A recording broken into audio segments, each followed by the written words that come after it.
From the 1011 Now streaming studio, this is The Night Beat. Good evening, I'm Danielle Shenk with your headlines for Friday, April 11th.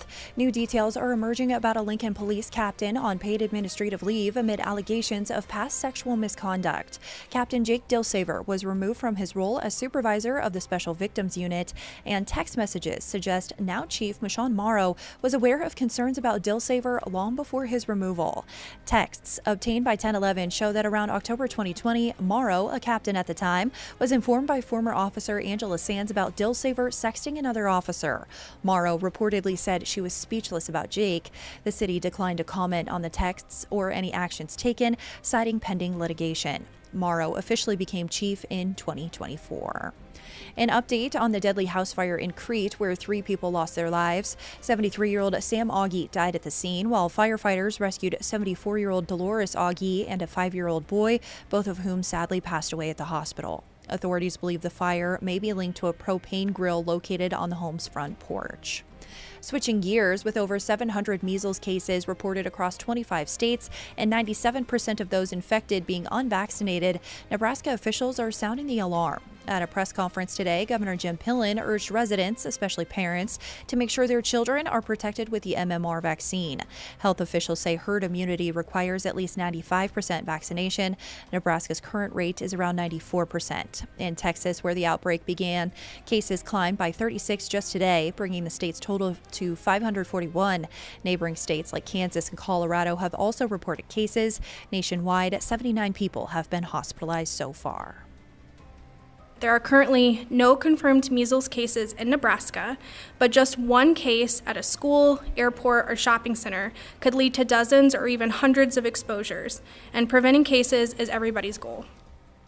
Meanwhile, Nebraska lawmakers are taking action on another health-related front. They've approved LB 457, which requires schools and licensed child care providers to adopt anaphylaxis policies for children with serious allergies. Sponsored by Lincoln Senator Elliot Bostar, the bill also caps EpiPen prices at $60 and directs state agencies to create statewide guidelines, and now heads to Governor Jim Pillen. And with 30 days left in this session, senators are working to close a $300 million budget shortfall. They've advanced LB 650 to eliminate tax incentives for businesses, aiming to recoup $71 million while considering ways to expand the tax base. Some lawmakers, like Senator Danielle, argue that cutting these incentives is short-sighted. A floor fight over sales tax exemptions in items like soda and candy is expected next week. Budget concerns and DEI policies took center stage at the University of Nebraska Board of Regents meeting today. NU President Dr. Jeffrey Gold acknowledged funding from the state hasn't met expectations, but said the university is in a stronger position than it was in January when budget cuts seemed imminent.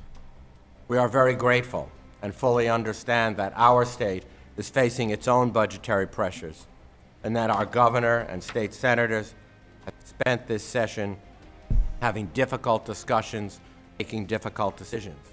Lawmakers are currently recommending a 1.25% increase in NU's budget for the next year. The university has also officially removed DEI-related language from several policies following a mandate from the Department of Education. In some cases, only specific terms like affirmative were removed, while much of the original policy language remains intact.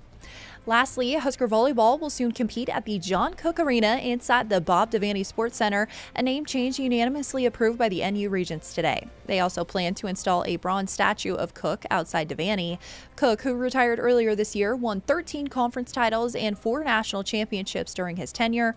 The project is estimated at $400,000. In other honors, Jack Hoffman, who passed away from brain cancer earlier this year, will receive an honorary degree in political science, and Greg Sharp, the longtime voice of the Huskers, was recognized for his years of play-by-play service. He passed away from pancreatic cancer earlier this year. Rounding out your night beat is a check of the 7-day forecast.